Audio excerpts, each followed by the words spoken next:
भारतवर्ष में हिंदू और मुसलमान सदियों से साथ रहते आए हैं और 1947 में जब भारत का विभाजन किया गया तो इस धारणा को फैलाया गया कि ये दो अलग अलग कौमें हैं, ये साथ नहीं रह सकते।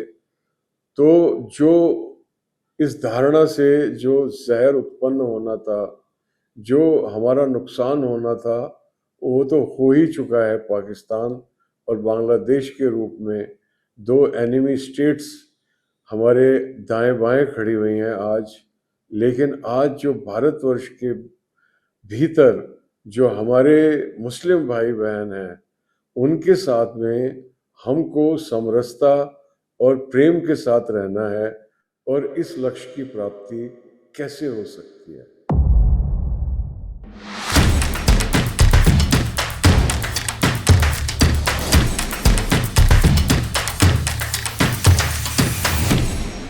आरएसएस और बीजेपी के जितने भी विरोधी हैं, वो बीजेपी पर इल्ज़ाम लगाते हैं, ख़ास तौर पर मुस्लिम, कि बीजेपी हिंदू मुस्लिम करती रहती है, मुद्दों पर ध्यान नहीं देती है। ये असंभव है। इलेक्शन आफ्टर इलेक्शन अगर बीजेपी जीत रही है स्टेट आफ्टर स्टेट, तो ये सिर्फ हिंदू मुस्लिम के मुद्दे पर नहीं जीता जा सकता। अगर वो डिलीवर नहीं कर रही होती तो वो नहीं जीत सकती थी। वो पॉलिटिकली डिलीवर भी कर रही है और वो इस मुद्दे के ऊपर भी ध्यान आकर्षित किए हुए हैं, क्योंकि ध्यान आकर्षित इस मुद्दे पे किए जाना बहुत ही अनिवार्य है ताकि इसका समाधान निकाला जा सके। अगर हम किसी भी चीज़ को उसको कारपेट के नीचे सकेर के रख देंगे, जो गंदगी है, वो जो विष है, वो उससे हम मुक्त नहीं होने वाले हैं। हम उससे मुक्त तभी होंगे जब हम उसका सामना करेंगे, उसको सकेर के घर के बाहर करेंगे। यहाँ पर घर से मतलब हमारे मन से है। जब तक हमारे मन से ये घृणा, ये जो आपसी, ये जो संशय है, ये जो उत्पन्न हो गया है वर्षों की प्रयोग के बावजूद, तो ये कैसे इसको समाप्त किया जाए, कैसे इसके साथ में हम जिएं, ये आज हमारी सबसे बड़ी चुनौती है।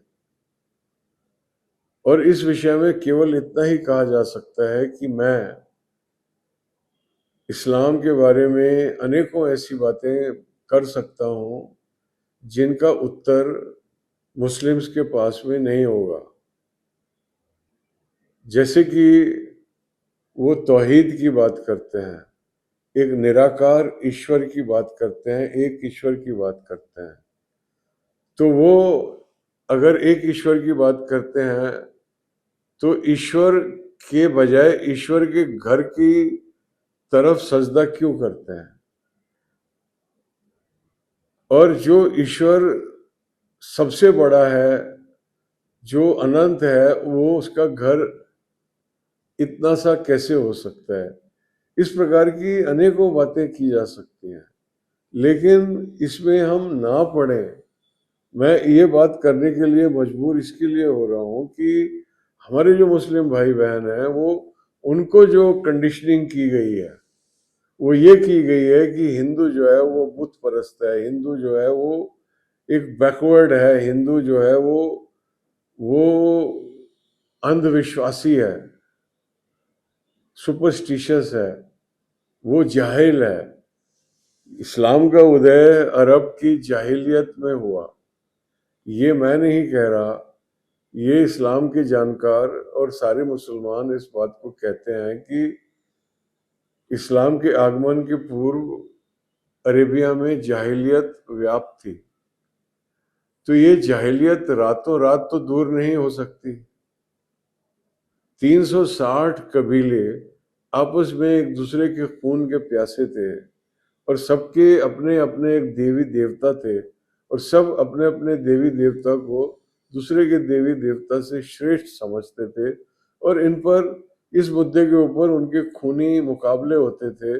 तो एक पूरे के पूरे अरेबिया में शांति लाने के लिए हज़रत मोहम्मद सल्लल्लाहु अलैहि वसल्लम ने इस्लाम का ज्ञान, इस्लाम का नूर उनको दिया, लेकिन क्या केवल एक आध्यात्मिक नूर से जाहिल रातों रात एक सिविलाइज्ड कौम में तब्दील हो सकते हैं? ऐसा कहीं इतिहास में तो देखने को मिलता नहीं है। कहीं ऐसा तो नहीं हुआ कि जाने अनजाने इस्लाम उसी जाहिलियत का वाहन बन गया जिस जाहिलियत के अंत करने के लिए हज़रत मोहम्मद सल्लल्लाहु अलैहि वसल्लम ने उसकी उत्पत्ति की थी। इस विषय पर ध्यान दिए जाने की बहुत आवश्यकता है अगर हमें भारतवर्ष में और भारतीय उपमहाद्वीप में स्थायी शांति लेकर आनी है। और कोई बनावटी, कोई दिखावटी, कोई अल तकिए वाली शांति नहीं, बल्कि एक स्थायी मीटिंग ऑफ माइंड्स लेके आनी है, तो वो तभी लाई जा सकती है कि जब इस विषय के ऊपर गहन चिंतन किया जाए कि मुसलमानों के मन में, जो कि हिंदुओं से ही कन्वर्ट हुए हैं, उनके मन में उनके मूल धर्म के प्रति इतनी घृणा, इतनी नफरत क्यों उत्पन्न की गई है। और अगर हम इस घृणा, इस नफरत के मूल में जाएंगे तो हम देखेंगे कि सारी की सारी मिस इन्फॉर्मेशन है। ये विषय बहुत ही व्यापक है, इस पर निरंतर चर्चा होनी चाहिए, नेशनल मीडिया के ऊपर होनी चाहिए। हमारे सामने अनेकों उदाहरण हैं, जीवंत उदाहरण हैं, अब्दुल रहीम खान खाना, रसखान और इस प्रकार के अनेकों कवि, सूफी संत और एक वो व्यक्ति जो भारत का शासक हो सकता था, वो सारे के सारे हमारे सामने एक ऐसे जीवंत और ज्वलंत उदाहरण है जो एक वास्तविक हिंदू मुस्लिम एकता हमारे देश में लेकर आ सकते हैं।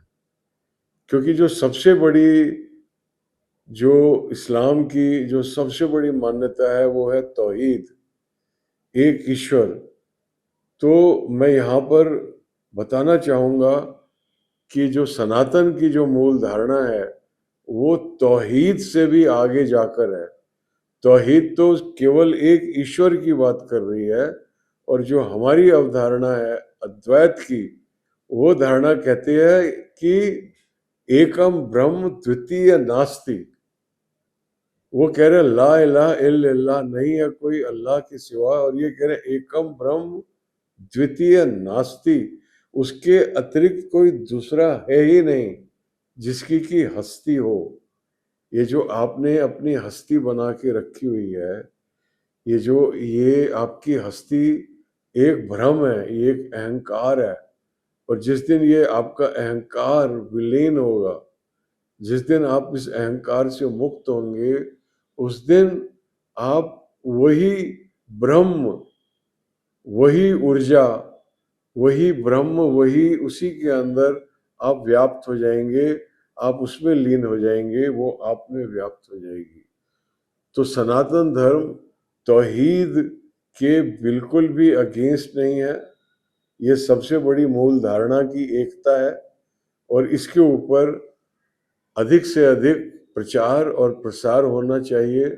और भी बहुत सारी धारणाएं हैं जिनके बारे में हम बातें करेंगे और इस दिशा की ओर धीरे धीरे आगे बढ़ेंगे। धन्यवाद।